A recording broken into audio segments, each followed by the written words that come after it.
Greetings students. Welcome to today's video lecture.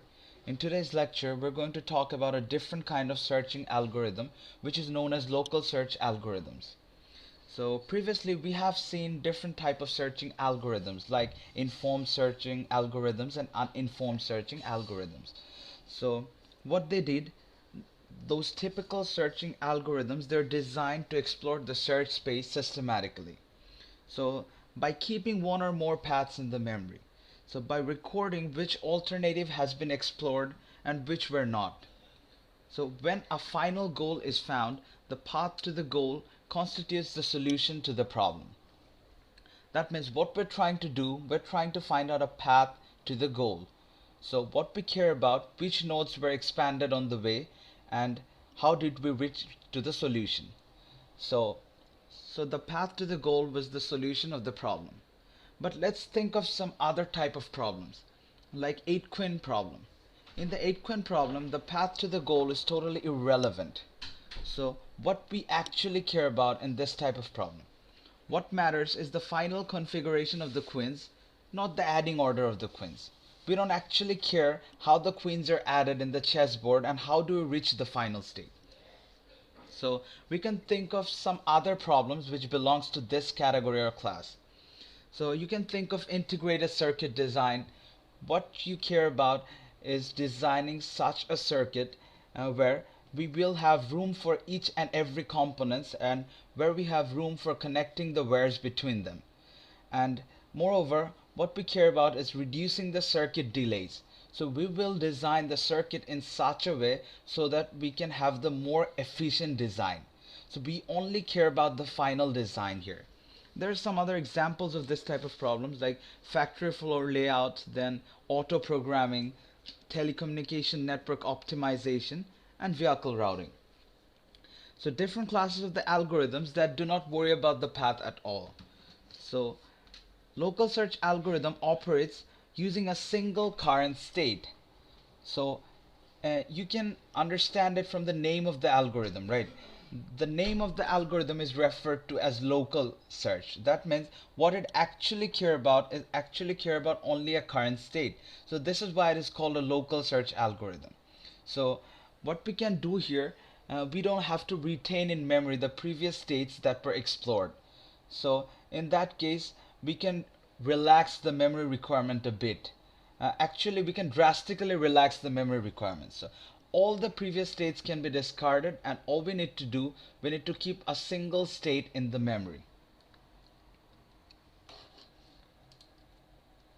So moving on to the next part. So as I've told you earlier, in local search algorithms, what they does, they operates using a single current state rather than keeping multiple paths in the memory. So what are the advantages of this kind of searches? That uses a very little amount of memory, usually a constant amount of memory, which is a very big advantage of this kind of searches. So another major advantage is often find reasonable solution in large or infinite state spaces. Let's think of Esther search. When we were searching in a large or an infinite search space, our algorithm will run out of memory long before it runs out of time.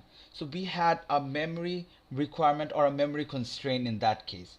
So in that case, we're relaxing the constraint by retaining only a single state in the memory. So this is very useful for pure optimization problem. So where our aim is to find out the best state according to some kind of objective functions. So nature provides objective functions, like you can think of reproductive fitness. When you talk about Darwinian evaluation, the attempt is to optimize, but there is no goal state and there is no path cost. What we care about is reaching the best state possible. So students, before understanding the local search algorithm, we need to understand a new concept, which is called the state space landscape.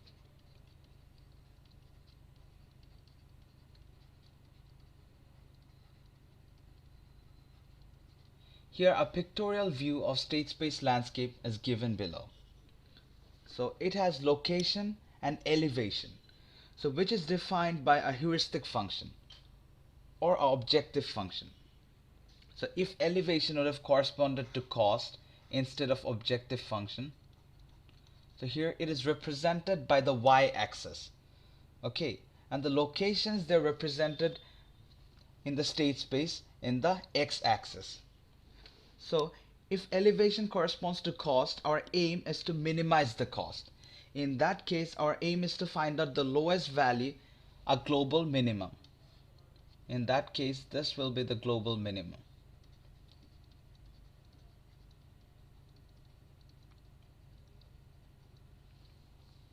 But on the contrary, if elevation corresponds to objective function, what we try to do, we basically try to maximize the objective function in a given problem. So if objective function was represented in the y-axis, so the aim would have been to find out the highest peak, that means the global maximum. So why do you call it a global maximum? Here we have multiple maximums, but they are referred to as local maximums because the global maximum has the highest peak. So the global maxima would have corresponded to the optimal solution for a problem. So we can convert one to another by inserting a minus sign. A local search algorithm explores this landscape, and a complete local search algorithm will always find a goal if one exists.